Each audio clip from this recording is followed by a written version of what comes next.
a comprehensive look at trends, fund profiles, and more in Exploring ETFs. Welcome to Exploring ETFs. I'm Neena Mishra, and today we are talking about energy ETFs. And we know that oil and energy stocks have been surging lately, particularly amid rising tensions in the Middle East region. So we know that this weekend, Iran launched its first direct attack on Israeli territory. And the attack was largely foiled. There was not much damage done to Israel. But this attack has raised concerns of a broader regional war in the region. And these concerns have been rising following a suspected Israeli attack on Iran's consulate in Damascus. And following that attack, Iran vowed retaliation, and then they carried out that attack over this weekend. And it remains to be seen that Israel would retaliate further in response to Tehran's attack on Israel.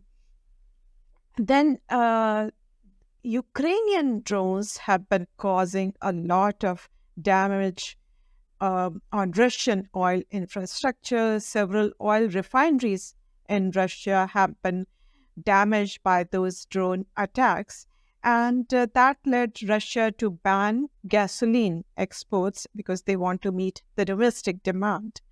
And in fact, despite Western sanctions on Russia had remained a key energy supplier in the global market, particularly to countries like China, India, and Turkey. And then supply remains constrained mainly because of production cuts imposed by OPEC and its allies known as OPEC Plus. And those cuts have been in place since November of 2022. And while supply remains constrained, global demand continues to rise because of strong economy in the US and many other world economies too, emerging markets too. So energy is an economically sensitive commodity. So that is why oil and many other economically sensitive commodities have been rising with the economic rebound. So according to the International Energy Agency, the demand growth may not rise a lot if oil prices continue to rise like this. OPEC, on the other hand, is quite bullish on growth in energy demand. So it remains to be seen how these high oil prices, as we move towards $100 per barrel of oil, how they will impact the demand. Now, energy sector is the best performing sector year to date. Despite its fabulous performance this year and then over the past 2-3 years, energy still accounts for just about 4% in the S&P 500 index. So most investors who have a lot of exposure to broad market ETFs tracking the S&P 500 index like SPY or WU or IVV, they do not have a lot of exposure to energy. And energy stocks are still quite cheap. The sector is currently trading at 13.2 times forward earnings versus S&P 500 index says forward P multiple of 21.5. And these companies have been generating a lot of cash over the past 2-3 years. So their payouts have been rising. They have very attractive dividend yields currently. So let's take a look at 3 energy ETFs, oil and energy ETFs. So the first one that I'm highlighting is the most popular energy ETF, XLE.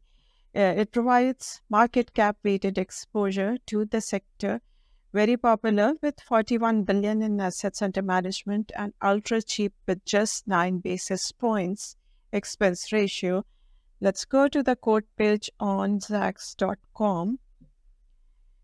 You can read our research report articles, and using the link, you can go to State Street's webpage for this ETF. So I mentioned this attractive valuation here. Looking at the holdings, since this is a market cap weighted ETF, the two giants, Exxon and Chevron, they account for 40% of the portfolio. So this is very top heavy ETF. That is something investors should be aware of. Now, the second ETF that I'm highlighting is slightly different. It provides exposure to exploration and production companies. These companies are generally more sensitive to oil prices. Then this ETF follows a modified equal weighting scheme. So if you're concerned about over concentration in just two companies, maybe you can take a look at this ETF. And because of this specialized weighting scheme, its expense ratio is slightly higher at 35 basis points. This is also quite popular with 4.3 billion in assets under management. Again, you can learn more by going to the quote page on Zacks.com, and using the link, you can go to State Street webpage for the CTF, and you will see a lot of energy companies beyond just Exxon and Chevron because of its equal weighting scheme. So you also get slightly tilt towards mid cap and small cap companies in this ETF. The next ETF that I'm highlighting is again quite different. So this tracks short-term oil futures. So this would be most sensitive to oil prices. So this is used mainly by traders. But since it invests in futures and rolls over those futures, it will have rollover costs. So it should be used for short-term trading only if you believe that oil prices will continue to rise. This ETF has 1.3 billion in assets under management. It is expensive because of this futures-based strategy, 60 basis points in expense ratio. Now let's take a look at this ETF, which changed its strategy in 2020. So this is USO. This talks about the change in strategies since 2020. Many of you would recall that short-term oil futures had turned negative in the aftermath of the pandemic, coronavirus-related disruptions caused to the oil demand and energy markets. And at that time, this ETF changed its strategy. Earlier, it used to invest only in near-month oil futures, which are most sensitive to oil prices. After that, it started investing in other near-month, beyond the next month, oil futures as well. So if you look at the current holdings, it is holding June futures currently. So if you want to invest in this ETF, you should be aware of the volatility and rollover costs and possible disruptions caused to the oil futures market if oil prices become too volatile.